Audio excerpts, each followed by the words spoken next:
RD Newscast is made possible for viewers like you. In today's news, we will be talking about Japanese Americans. In today's news, we're going back in time to when Japan attacked Pearl Harbor.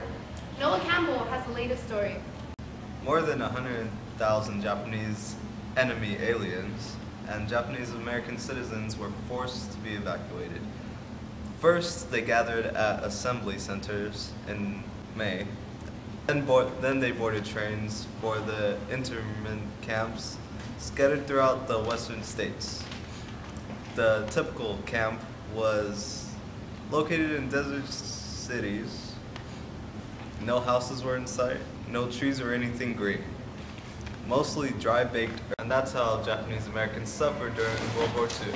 Instead of being put into internment camps, the Japanese Americans had the chance to be put into the war and help our country. They became the most awarded military unit ever to fight in the war. Even though they were helping the U.S., the United States was still holding all the other Japanese Americans in camps. Because of this, many people from the internment camps criticized them, saying they were blind and stupid for wanting to join the U.S. Army. The soldiers' only reply was that they had no other place to go, so that's why they decided to join. It seems like no matter what the Japanese Americans chose to do, they were still being discriminated by their own people and by their own country.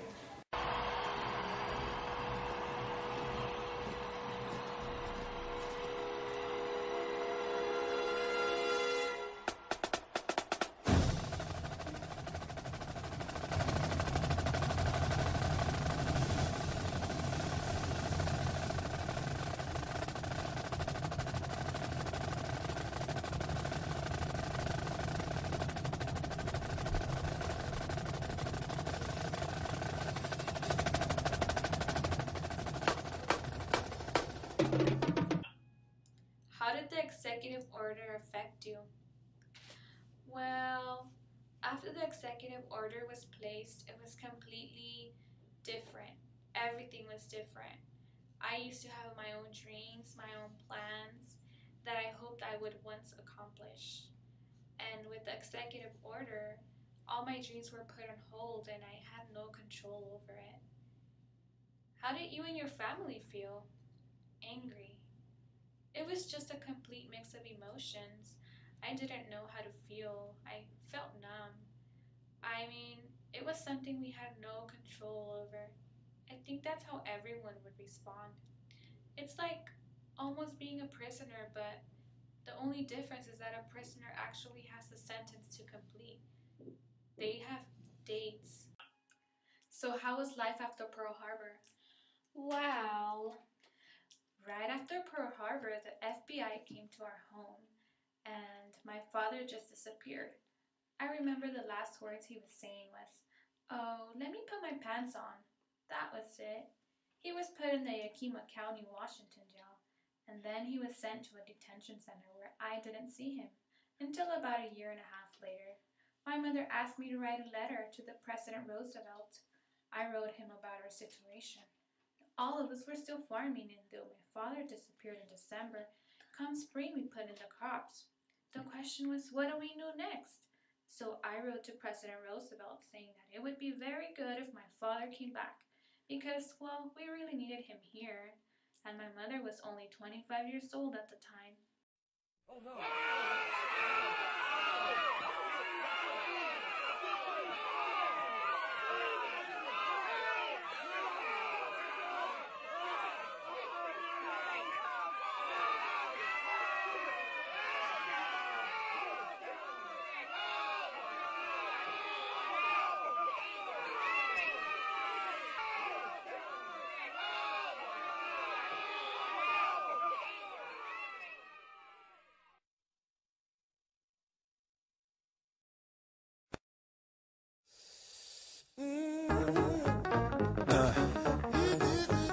Wicked wild, wild.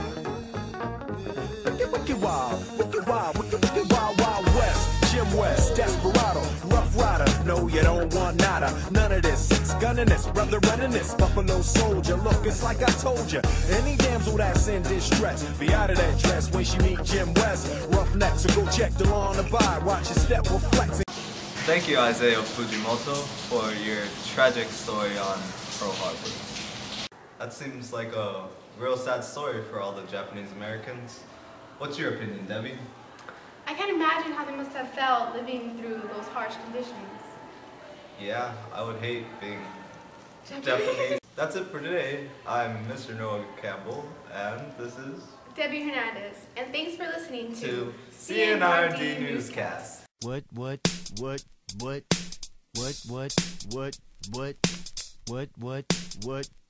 And that's it for today. I'm Noah Campbell. And I'm Debbie Hernandez. Thanks for listening To CNRD. My friend's Japanese American, and that seems sad.